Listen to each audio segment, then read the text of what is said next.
नमो बुद्धाय, जय भीम साथियों। स्वागत है आपका एक नए और महत्वपूर्ण वीडियो के साथ। तो आज के वीडियो को करते हैं शुरू।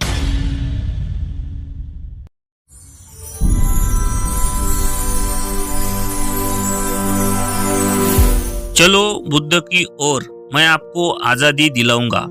डॉक्टर बाबा साहब आम्बेडकर ने नई राजनीतिक party Republican party of India बनाने का विचार पक्का कर लिया था। अब उन्होंने भारत के लोकतांत्रिक शक्तियों को मजबूत करने के लिए राजनीति में जाने वाले नेताओं के लिए सिद्धार्थ कॉलेज बम्बई में एक ट्रेनिंग स्कूल शुरू किया। यह पूरे भारत में इस तरह का अकेला स्कूल था। इसके रजिस्ट्रार सिद्धार्थ कॉलेज के एस रेंगे को नियुक्त किया, लेकिन कई कारणों से यह स्कूल साल भर ही चल पाया। मई 1956 की शुरू में बाबा साहब बम्बई आए। 24 मई को बुद्ध जयंती के अवसर पर नरे पार्क के विशाल सभा में उन्होंने घोषणा की कि वह अक्टूबर 1956 में बौद्ध धम्म का स्वीकार करने वाले हैं।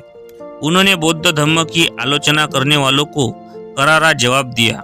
उन्होंने कहा, लोग कहते हैं कि धर्मांतर द्वारा अंबेडकर अपने लोगों को गलत दिशा में ले जाते हुए गड्ढे में गिरा देंगे, तो मेरा उनसे कहना है कि हमारे लोगों की चिंता नहीं करे, हमें गड्ढे में गिर जाने दे। हमारे लोग भोले भेड़ों की तरह है। मैं उनका अभिमानक गठरिया हूँ और मेरे पीछे चलने में ही उनका कल्याण है।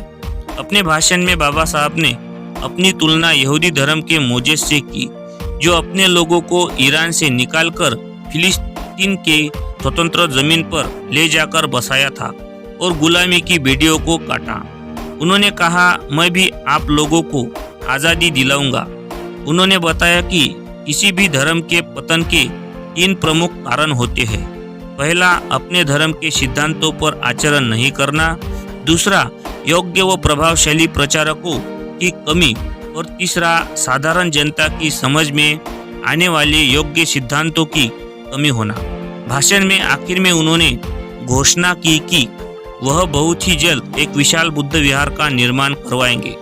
इसके साथ बाबा साहब का बम्बई में यह आखिरी भाषण पूरा हुआ। जून से अक्टूबर 1956 तक बाबा साहब अपने दिल्ली के निवास स्थान 26 अलीपुर रोड पर ही रहे। उनकी सेहत गिरती जा रही थी। शरीर काफी कमजोर हो गया। आंखों की ज्योति भी कमजोर पड़ गई। किसी का सहारा लिए बिना वह चल फिर भी नहीं सकते थे। इसके लिए एक हाथ में लंबी लाठी का सहारा, दूसरे हाथ में किसी व्यक्ति के कंधे पर रखकर चलते थे। बम्बई के डॉक्टर मालवणकर और उनकी पत्नी डॉक्टर सविता अंबेडकर की सुझाई दवाइयों का असर नहीं हो रहा था। शारीरिक पीड़ा ने उनको असहाय बना दिया। कई बार यह सोचते रहते थे कि उनके बाद उनकी अधूरी लिखी किताबों को कौन पूरा करेगा, उनकी शोषित जनता का सहारा कौन बनेगा।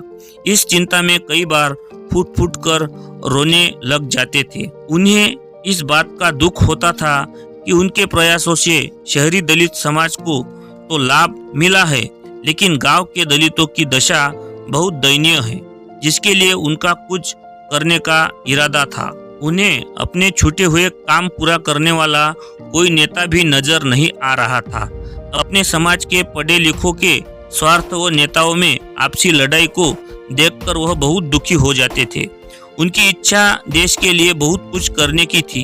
एक बार बहुत ही दुखी होकर उन्होंने कहा, ऐसे देश में जन्म लेना ही पाप है जिसके लोग इतने पक्षपाती हैं तथा पूर्वाग्रहों से ग्रस्त दूषित मानसिकता के हैं। हालांकि सभी ओर से मुझे गालियां ही सुननी पड़ी, लेकिन इसके बावजूद मैंने पर्याप्त कुछ कर दिया है और अपनी जिंदगी की आखिरी सांस तक मैं लोक कल्याण का कार्य करता रहूंगा। यह कहकर वह रोने लगे। तो दोस्तों, ये था डॉक्टर बाबा साहेब आम्बेडकर का अपने भारत देश के लिए समर्पण। और बहुत दुख होता है कि लोग आज उनकी बातें नहीं मानते। तो आज का ये हमारा वीडियो आपको कैसा लगा? वीडियो अगर अच्छा लगा हो तो वीडियो को लाइक करें, शेयर करें। चैनल पे नए हैं तो सब्सक्राइब करें। नमो बुद्धाय, जय भीम।